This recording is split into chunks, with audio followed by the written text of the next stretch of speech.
avec Julie Leclerc. C'est presque de l'info. Julie Leclerc. C'est la revue de presse de Nicolas Canteloup.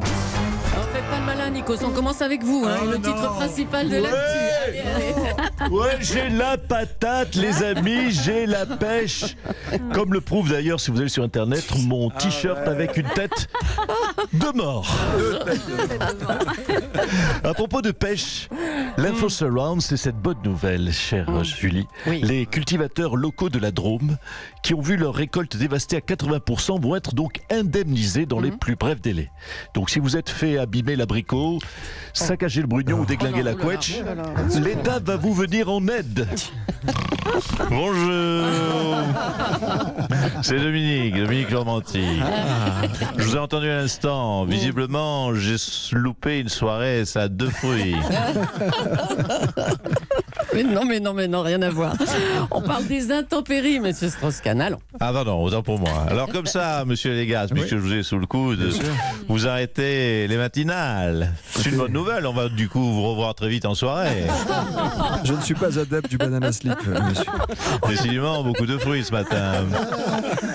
Bon, écoutez, vous verrez ça hors antenne, tous les deux pour vos soirées. Je vous en prie. Allez, on va En accueillir. parlant d'antenne. Pardon, allez-y. On va accueillir le président de la République. Bonjour, monsieur Macron. Oui, bonjour à toutes et à tous. Est-ce qu'on peut remonter le niveau, s'il vous plaît, de On va cette essayer, émission? Merci. Oui, pardonnez-moi, c'est Bruno.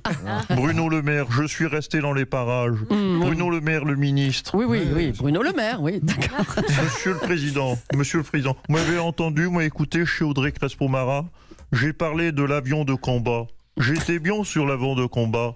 Il n'y a pas de débat sur l'avion de combat. Oh là là. J'ai parlé aussi de mon homologue, Wolfgang Schäuble. Je sens que j'ai passionné l'auditeur. Excusez-le. Qu'est-ce qu'il y a? Excusez-le, il est chiant. Il est génétiquement chiant. Reprenez, madame Julie, je vous en prie. Oui, alors, pendant la finale du top 14, un joueur de rugby sud-africain, Max Van Dijk, qui est joueur à Toulouse, vous a demandé la nationalité française. Et vous avez répondu, banco, on lance la procédure. Eh ben, racontez, monsieur le président. Mais écoutez, j'ai entendu la volonté de ce joueur sud-africain de s'intégrer. Eh bien, je lui ai dit, lançons la procédure. La France est heureuse de vous accueillir. De toute façon, je n'allais pas lui dire non. Cet homme-là fait 200 kilos, donc... Alors, coïncidence ironique quand même, ça tombe au même moment que l'annonce des quotas d'immigration par Christophe Castaner. Mais et alors? Mais écoutez, Madame Leclerc, Madame Julie, pardonnez-moi, c'est très cohérent. Nous recruterons des émigrés dans des secteurs précis où leurs qualifications sont utiles. Ah, comme la recherche ou l'ingénierie informatique, des domaines comme ça. Écoutez, non, je pensais plus au tennis. Là, on a un besoin urgent de nouveaux Français. Les nôtres ne marchent pas bien. Si messieurs Nadal ou messieurs Djokovic veulent faire une demande de nationalité française, mais qu'ils ne se gênent pas, mon portable est ouvert. Très bien, parce que c'est notre projet. Il y avait longtemps. Merci, monsieur le président. Toujours sur cette demande de nationalité française, Emmanuel Macron a donc répondu positivement. On lance la procédure. Pardonnez-moi, c'est Jean-Marie Le Pen, n'est-ce pas? Cuige, qu'entends-je, qu'acoustige, codicage. Codicage? Oui, j'ai des prothèses dicales, n'est-ce pas? Ça, c'est pas mal.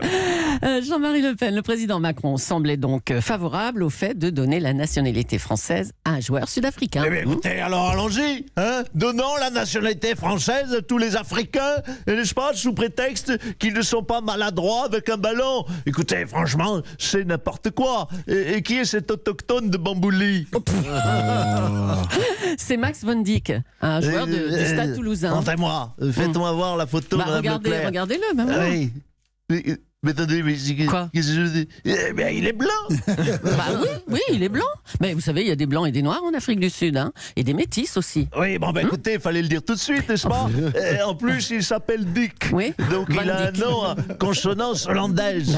Il y a donc 9 chances sur 10 que son grand-père ait été un de ces charmants, n'est-ce pas, colons blancs. Et je causais d'ailleurs esclavage avec la charmante Christine Angot. Et c'est vrai qu'en ces temps bénis, les autochtones étaient pouponnés afin de rester en forme. Bref, nostalgie quand t'es nous tiens.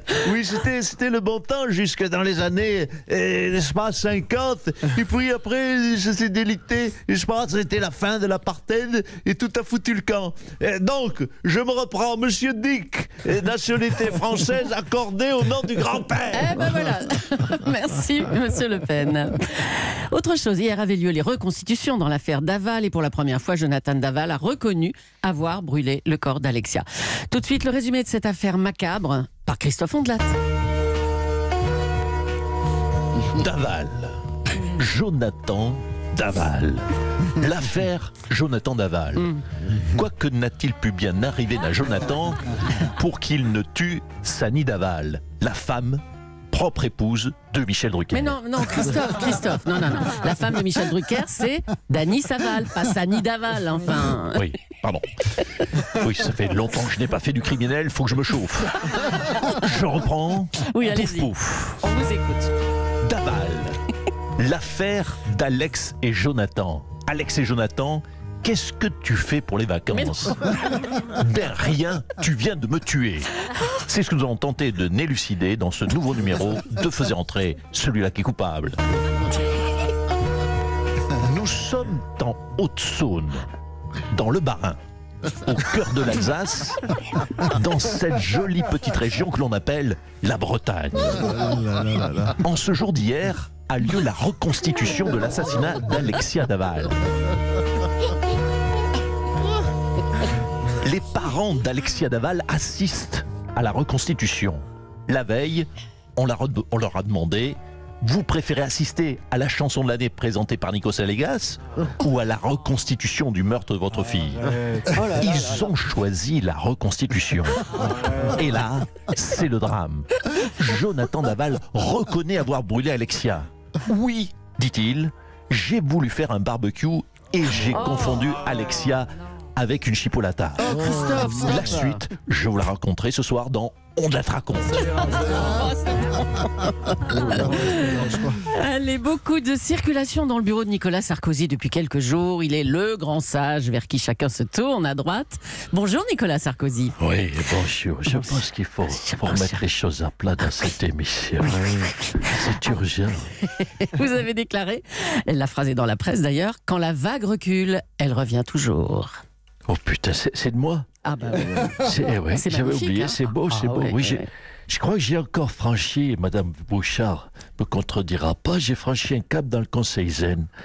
Avant, j'étais sur la métaphore plus postale. Hein, la vie, ça passe comme un timbre-poste, c'est un tube vrai, pour Mme Bouchard. Et encore un tout petit timbre-poste. Mais maintenant, je suis plus sur de la métaphore maritime. Quand la vague recule, elle revient toujours. Ouais. Je peux vous en faire d'autres des métaphores maritimes. C'est aquatique aussi. Hein. Sans réfléchissez au dégoté comme Oula. ça. On vous écoute. Wendy et Toutou. Métaphore maritime. Quand l'eau est profonde, trop profonde, mais t'as plus pied. J'en ai une autre. Oui. Mouille-toi toujours la nuque avant de plonger. Parce qu'après, ça sert plus à grand-chose. Vous savez, c'est tout un art, la phrase Z. Ah oui, C'est c'est avec génial. deux Z. Tout ça. Faut mettre. En fait, l'idée, Quoi? monsieur Agasse, vous qui êtes un philosophe, avec des notes à des 22, 23 au bac, faut mettre le doute à son interlocuteur. Faut qu'il se dise, si ça se trouve, quoi qu'il raconte, c'est peut-être intelligent. Allez, une dernière. Allez, une dernière. On écoute. Pour Yann Astuce Bertrand. Oui. Bon, alors. Iceberg fondu, iceberg foutu. Oh, le gong. Mais fin à cette séquence. Merci Nicolas Sarkozy. Et puis on l'a appris cette semaine, notre amie Céline Kallmann quitte Europe 1 pour présenter les journaux dans la matinale de Jean-Jacques Bourdin. On va aller du côté de RMC pour voir ce qu'ils en pensent. Bonjour Bonjour, c'est Jean-Jacques Bourdin. Bienvenue sur RMC. RMC, donc désormais, radio. Merci Céline. Eh oui, il faut que je m'y habitue. Dorénavant, je vais devoir dire merci Céline Kallmann à la fin des Flash Info. Et tiens, d'ailleurs, je la vois qui arrive. Bonjour Céline, bienvenue. Oui, bienvenue dans la grande famille d'RMC. Et puis, comme il est presque 9h, eh bien, le journal Céline Kallmann. On l'a attendu, la chaleur ces derniers mois, alors on va essayer de ne pas trop s'en plaindre, mais sachez que vous allez sans doute transpirer aujourd'hui. Stop. Mais qu'est-ce qu'elle fout là? Non, quand je dis le journal Céline Kallmann, c'est pas c'est moi le journal, Céline Kallmann. D'accord. Non mais franchement, non mais les bonnes femmes, franchement, non, mais on leur donne ça, elles veulent ça, c'est terrible. Allez, reprenez-vous, ma petite Céline, allez travailler. Les verres sont là-bas et le torchon est là. Commencez par faire la vaisselle, mon enfant. Allez, et puis pour parler de l'arrivée d'une femme dans l'équipe, on va prendre le plus féministe des chauffeurs de taxi. C'est René. Bonjour René. Qu'est-ce que c'est? Céline, merde! C'était mon verre de Ricard préféré. Merde. Bon, bref, pardonnez-la, René. Elle débute. Allez-y, René, je vous écoute. Non, mais c'est pas grave, Jacques. Faut être tolérant. C'est très bien qu'une femme comme ça rejoigne l'équipe. Elle va apporter comme ça quelque chose de nouveau. Elle a une sensibilité féminine. Non, du parfum. Céline Kallmann, avant tout, dans le studio, c'est un diffuseur d'huile essentielle, quoi. Céline Kallmann, avant tout, dans le studio, c'est un diffuseur d'huile essentielle. Merci d'avoir trouvé enfin l'utilité de Céline. J'ai hâte qu'elle soit tous les jours en studio, du coup. À vous, Julie. Merci.